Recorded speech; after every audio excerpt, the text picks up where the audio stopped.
બધી અમને હાથે હેન્ડ ટુ હેન્ડ अपना एक फॉर्मेलिटी इसलिए हमको आपका पानी भी पीना नहीं है, वो बात स्पष्ट ही समझ लो। તો આ ખેડૂત તો આગેવાન સ્પષ્ટપણે કહી રહ્યા છે કે તમારું પાણી પણ અમારે નથી પીવું, અમારી વાત સાંભળો। हेमंतભાई रेडा हमारा यहाँ नो स्टाफ मांस मछली खाए, मीठी में मिला दी है रूट में मेरे।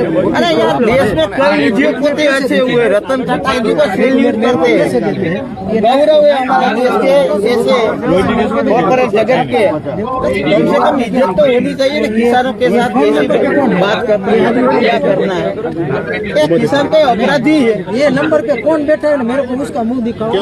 घर में पियो, मांस मछली मटन मुर्गा खाना है, तो किसानों का खेत इसलिए नहीं रखा है। ऐसा आपका आज तक कौन नहीं बोला? इतनी कॉमन सेंस होनी चाहिए। पानी तो है ना।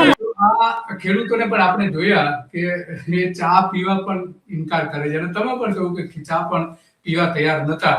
તો હવે આ બધા ખેડૂતોએ રજૂઆતો તો કરી, તો હવે સાંભળશે ખરા? અદાણી સાંભળશે તમારી વાત કે નહીં સાંભળે? ચોક્કસપણે દિલીપભાઈ, અમારી આ લડત છેલ્લા 2 વર્ષથી ચાલી રહી છે।